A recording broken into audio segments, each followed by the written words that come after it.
ഒരു പെൺകുട്ടി അവൾ ഓർഫനേജിലാണ് വളർന്നത്. അങ്ങനെ പഠിച്ച് അവൾ നഴ്സായി മാറി. അങ്ങനെ ബാംഗ്ലൂരിലൊരു ആശുപത്രിയിൽ ജോലി ചെയ്യുന്ന സമയത്ത് ഒരാൾ പനി പിടിച്ച് അങ്ങോട്ട് വന്നു.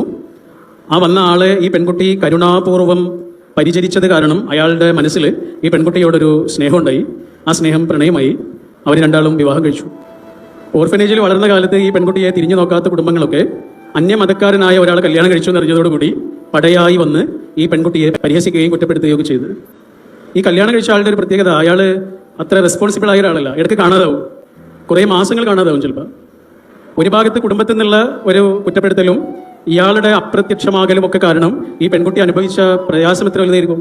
അതിനിടയിൽ അയാളൊന്ന് വന്നു പോയത് കാരണം അവൾ ഗർഭിണിയാവുകയും ചെയ്തു. ഏറ്റവും അവൾ ഒറ്റപ്പെട്ട കാലമായിരുന്നു അത്. കാരണം അയാളെ പിന്നെ കാണാനേ ഇല്ല. പ്രസവിച്ച കാലമായതോടുകൂടി ഇവൾ കൂടുതൽ തളർന്നു പോവുകയാണ്.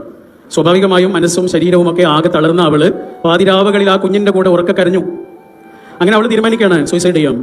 പക്ഷേ സൂയിസൈഡ് ചെയ്യാൻ തീരുമാനിക്കുമ്പോൾ അവളുടെ മനസ്സിലുള്ളൊരു ചിന്ത, അവൾ വളർന്നത് ഓർഫനേജിലല്ലേ, അപ്പോൾ ഈ കുഞ്ഞും അങ്ങനെ ഓർഫനേജിൽ വളരേണ്ടി വരും എന്നുള്ള ഒരു സങ്കടം കാരണം അവൾ അതിനൊരു പരിഹാരം കണ്ടെത്തി.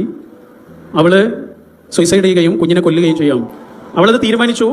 എലിവിഷം പോലെയുള്ള എന്തൊരു വിഷമൊക്കെ വാങ്ങി ആ പാതിരാത്രിയിൽ അവൾ ആർത്ത് കരഞ്ഞുകൊണ്ട് ആ വിഷക്കുപ്പിയുമായി ആ കുഞ്ഞിൻ്റെ മുന്നിലേക്ക് ഇങ്ങനെ വന്നു. ഒരമ്മയ്ക്ക് ആകാശത്തിന് ചുവട്ടിൽ ചെയ്യാവുന്ന ഏറ്റവും ക്രൂരമായ കാര്യം ചെയ്യാൻ ആ അമ്മ ഒരുങ്ങി നിന്നു. വർഷങ്ങൾ ഒരുപാട് കഴിഞ്ഞ് ആ അമ്മയും കുഞ്ഞും ജീവിച്ചിരിപ്പുണ്ട്. അപ്പോൾ അമ്മ ഒരു ആശുപത്രിയിൽ വെച്ച് ആ മകന് ഈ കഥ പറഞ്ഞു കൊടുക്കുക. എടാ, ഞാൻ നിന്നെ കൊല്ലാൻ നോക്കിയ അമ്മയാണ്. എന്നിട്ട് ആ മൊമെൻ്റ് ഇങ്ങനെ പറഞ്ഞു കൊടുക്കുക. അപ്പോൾ ഇത് കേട്ടപ്പോൾ ആ മകന് ചിരിച്ചു. ചിരി എന്ന് പറഞ്ഞാൽ നിർത്താനാവാത്ത വിധം ചിരിച്ചു. എടാ, അമ്മയും മകനും അത്രയും ചങ്ങന്മാരാ. അപ്പം മകൻ അമ്മയോട് ചോദിച്ചു, പിന്നെ എന്തേ എന്നെ കൊല്ലാതിരുന്നത് എന്ന് ചോദിച്ചു. അതിന് അമ്മ കൊടുത്തൊരു മറുപടി ഉണ്ട്. അമ്മ പറഞ്ഞു, എടാ, ഞാനേ വിഷക്കുപ്പിയുമായി നിന്റെ അടുത്തേക്ക് ഇങ്ങനെ വന്നപ്പോഴേ നീ ഇതേപോലെ ഒരു ഒടുക്കത്തെ ചിരി ചിരിച്ചു. എന്നെ ഇങ്ങനെ ചിരിച്ച് കൊഞ്ചിക്കിടക്കുന്ന എൻ്റെ കുഞ്ഞിനെ ഞാൻ എങ്ങനെയാടാ കൊല്ലുക? നിന്റെ ആ ചിരിയില്ലേ, ആ ചിരി കാരണമാണ് ഞാനും എൻ്റെ മോനും ഇപ്പോഴും ജീവിച്ചിരിക്കുന്നത്.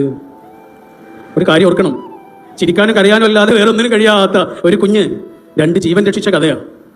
ആ കുഞ്ഞിനെ നിങ്ങൾ അറിയും. 4 ഭാഷകളിൽ 400ഓളം സിനിമകളിൽ അസാധാരണമായ മെയ്വഴക്കം കൊണ്ട് അതിശയങ്ങൾ തീർക്കുന്ന പ്രകാശ് രാജാണ് ആ കുഞ്ഞ്.